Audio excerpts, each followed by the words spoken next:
এই ওয়েদার চেঞ্জের সময়টায় সর্দি কাশি যেন সব বাড়িতেই লেগে আছে, আর এই সময় তেল মশলা দেওয়া খাবার বেশি খেতে অতটা ভালো লাগে না। তাই আজকে আমি আপনাদের সিম্পল একটা হেলদি চিকেন স্যুপ বানিয়ে দেখাবো, যেটা বানানো দেখবেন খুবই সহজ, সাথে হেলদিও, আর খেতেও কিন্তু দারুণ মুখরোচক। আর এটা চাইলে আপনারা লাঞ্চেও সার্ভ করতে পারেন বা চাইলে ডিনারেও। তাহলে দেরি না করে চলুন রেসিপিটা শুরু করা যাক।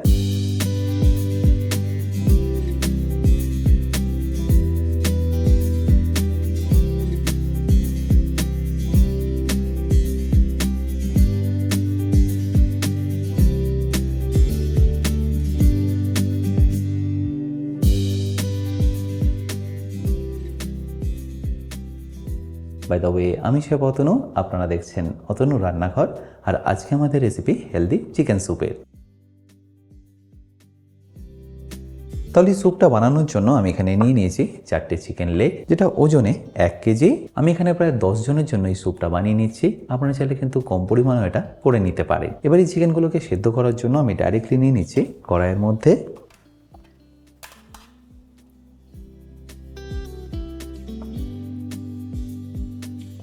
চিকেনগুলোকে কিন্তু আমি দেখছেন কাটছি না, ডাইরেক্টলি এরকম অ্যাজ ইট ইজই দিয়ে দিচ্ছি, কারণ সেদ্ধ হয়ে যাওয়ার পরে এটাকে আমি ছাড়িয়ে নেব। এবার এর মধ্যে দিয়ে দেবো পরিমাণ মতো জল। আর গোটা আমি এই কারণেই নিয়ে নিয়েছি যাতে এটা ছাড়াতে আপনাদের সুবিধা হয় পরে। আর জলটা নেওয়ার পরে গ্যাসটাকে আমি অন করে দিচ্ছি। গ্যাসটা অন করার সাথে সাথে কিন্তু আপনারা এর মধ্যে কিছু মেশাবেন না, এইভাবে এটাকে রেখে দিন যতক্ষণ একবার এর মধ্যে বয়েল আসছে।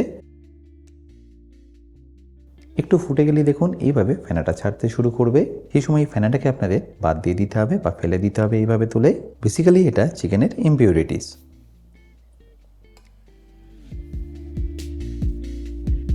এই ফেনাটা ফেলে দিলে দেখবেন স্যুপের টেস্টটা ইমপ্রুভই হবে। এবার ফেনাটা ফেলে দেওয়ার পরে আমি এর মধ্যে দিয়ে দিচ্ছি 1 চা চামচ গোটা গোলমরিচ, তারই সাথে 2টো তেজপাতা আর একটু ধনেপাতার জড়। ধনেপাতার জড়টা দিয়ে দিতে দেখবেন এর ফ্লেভারটা দারুণ আসে। ব্যাস, এবার এটাকে আমি ঢাকা দিয়ে কুক করে নিচ্ছি 8 থেকে 10 মিনিটের জন্য। আচ্ছা, এবার আমি আপনাদের কিছু ভেজিটেবল কেটে দেখাচ্ছি এই স্যুপের জন্য। প্রথমেই কেটে নিচ্ছি পেঁয়াজ। পেঁয়াজটাকে আমি ঠিক যেভাবে কাটছি এইভাবেই কেটে নেবেন। দেখুন খুব বেশি বড়ও নয়, খুব বেশি ছোট করেও কাটছি না, মিডিয়াম সাইজেরই কেটে নিচ্ছি।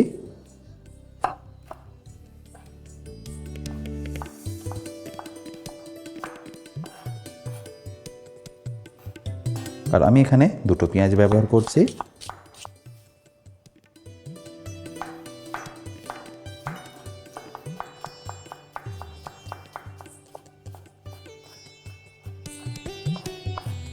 পেঁয়াজের পরে আমি এখানে কেটে নেব বিনস। বিনসটাকে কিন্তু আপনাদের এখানে একটু ছোট ছোট করেই কেটে নিতে হবে।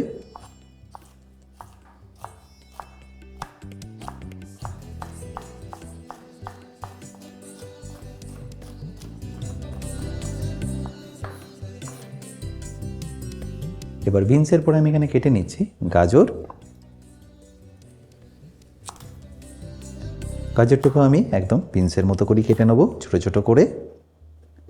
প্রথমে এইভাবে স্লাইস করে কেটে নিন।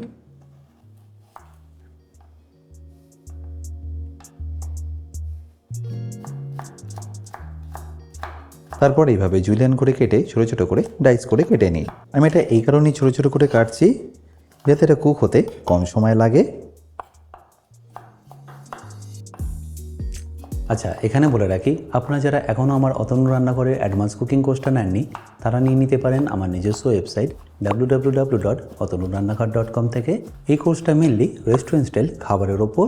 রেস্টুরেন্টে কি গ্রেভি বা কি সস বানিয়ে রাখে যার জন্য আপনাদের 10 থেকে 15 মিনিটের মধ্যেই এই খাবারটা পরিবেশন করতে পারে, সেই সব কিছু আমি শিখেছি এই অ্যাডভান্স কুকিং কোর্সে।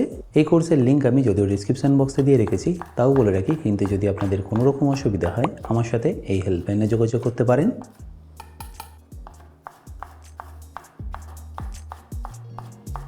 তাহলে নিশ্চয়ই দেখতে পেলেন আমি এখানে ক্যাপসিকামটাকেও কিন্তু কেটে নিলাম।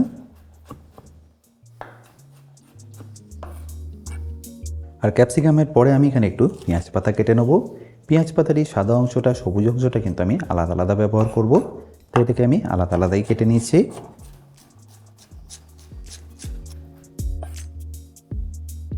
আর সাদা অংশটা কেটে নেওয়ার পরে আমি এখানে সবুজ অংশটাকেও কেটে নিচ্ছি।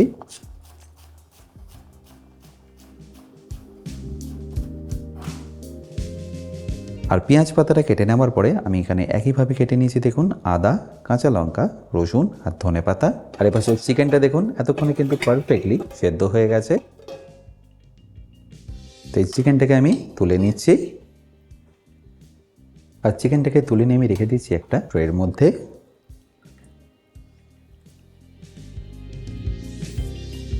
আর চিকেনটা তুলে নেওয়ার পরে আমি এখানে স্টকটাকে ছেঁকে নেব।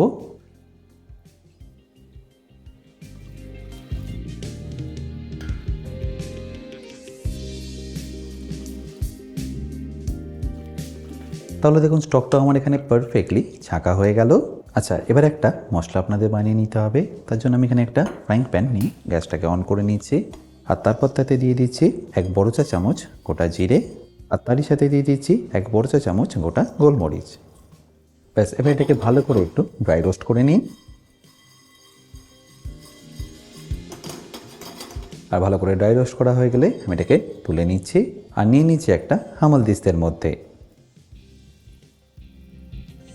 এবারের মধ্যে 1/2 চা চামচ নুন দিয়ে এটাকে একটু ঠান্ডা হতে দেবো। আর তারপর ভালো করে ঠান্ডা হয়ে গেলে আমি এটাকে ক্রাশ করে নেব। আপনারা চাইলে মিক্সিং জারেও কিন্তু এটাকে ইজিলি ক্রাশ করে নিতে পারেন।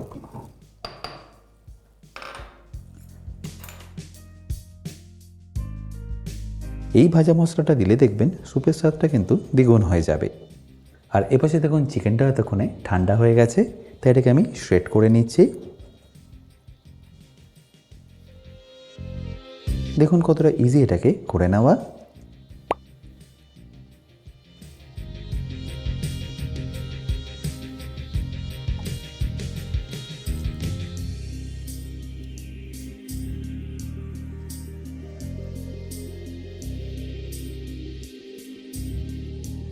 তাহলে পুরো চিকেনটাই দেখুন এখানে আমার ভালো করে শ্রেড করা হয়ে গেল।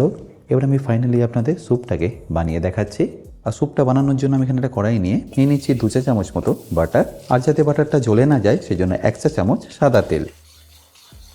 এবার বাটারটাকে ভালো করে একবার মেল্ট করে নিই। আর মেল্ট করা হয়ে গেলে আমি এখানে দিয়ে দিচ্ছি 2 চা চামচ রসুন কুচি। তারই সাথে দিয়ে দেবো 1.5 চা চামচ আদা কুচি আর পেঁয়াজ পাতার সাদা অংশটা। এটাকে ওখানে লো ফ্লেমে 30 থেকে 50 সেকেন্ড মতো একটু ভালো করে মিশিয়ে নিতে হবে, যাতে এর কাঁচা গন্ধটা একটু চলে যায়। আর এর কাঁচা গন্ধটা যখনই চলে যাবে তখন এখানে দিয়ে দেবো পেঁয়াজ।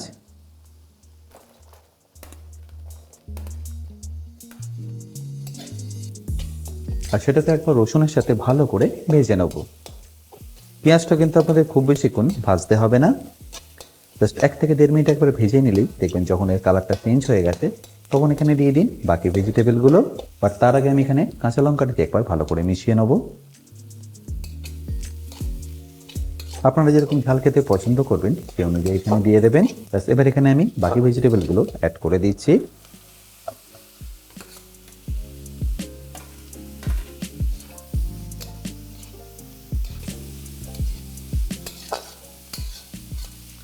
আর ভেজিটেবলটা দেওয়ার সাথে সাথে আমি এখানে দিয়ে দেবো স্বাদ মতো নুন,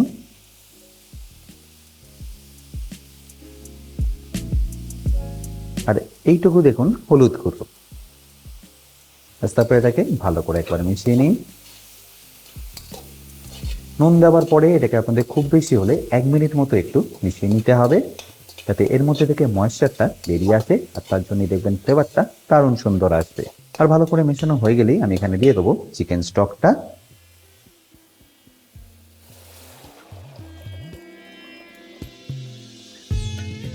চিকেন স্টকটা দেওয়ার পরে গ্যাসটাকে আপনারা একদম হাই করে দেবেন। আর তারপর ভালো করে একবার ফুটতে দেবেন। আচ্ছা, স্যুপটা যতক্ষণ ফুটছে আমি এখানে নিয়ে নিয়েছি 3টে ডিমের এগ হোয়াইট, যেটাকে আমি ভালো করে একবার ফেটিয়ে নেব। ডিম দেওয়াটা কিন্তু একদমই অপশনাল, আপনি যদি না দিতে চান তাহলে নাও অ্যাড করতে পারেন। আর এবার দেখুন স্যুপটা এখন পারফেক্টলি ফুটে গেছে। ব্যাস, আমি এখানে অ্যাড করে দিচ্ছি চিকেনটা।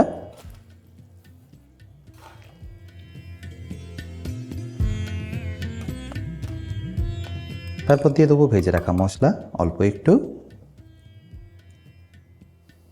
তারপর একবার ভালো করে মিশিয়ে নিয়ে ঘন করার জন্য আমি এখানে দিয়ে দেবো কর্নফ্লাওয়ার। আমি এখানে 1.5 চামচ কর্নফ্লাওয়ার নিয়ে এটাকে অল্প একটু জলে গলে নিয়েছি, সেটাই এখানে ব্যবহার করছি। আর খুব বেশি লাগবে না, 2 থেকে 3 চামচ দিয়ে দিলেই হবে। আর দেওয়ার সাথে সাথে দেখুন এটা বেশ অনেকটাই কিন্তু ঘন হয়ে গেছে। খুব বেশি ঘন করলেও কিন্তু আবার এটা ভালো লাগবে না। ব্যাস, এবার আমি এর মধ্যে দিয়ে দিচ্ছি ফেটিয়ে রাখা ডিমটা। আর ডিমটা দেওয়ার সাথে সাথে কিন্তু আপনারা এটাকে মেশাবেন না, এইভাবেই রেখে দিন 30 থেকে 40 সেকেন্ডের জন্য। তারপর গ্যাসটাকে বন্ধ করে দিন আর 30 থেকে 40 সেকেন্ড পরে এটাকে একবার ভালো করে এইভাবে মিশিয়ে দিন। ব্যাস, আপনাদের চিকেন স্যুপ কিন্তু পারফেক্টলি রেডি। ব্যাস, এবার ফাইনালি এটাকে আমি ফিনিশ করব অল্প একটু ধনেপাতা আর পেঁয়াজ পাতা দিয়ে।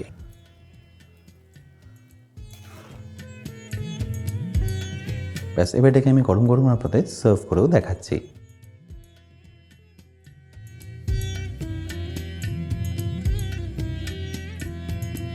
আশা করি সম্পূর্ণ রেসিপিটা আপনাদের নিশ্চয়ই ভালো লেগেছে। আর যদি ভালো লেগে থাকে অতি অবশ্যই কিন্তু আমাকে কমেন্টে জানাতে ভুলবেন না। বাই দ্য ওয়ে, আমি শেফ অতনু, আপনারা দেখছিলেন অতনুর রান্নাঘর। দেখা হচ্ছে আপনাদের সাথে একটা নতুন রেসিপি নিয়ে নেক্সট এপিসোডে। ভালো থাকবেন, সুস্থ থাকবেন।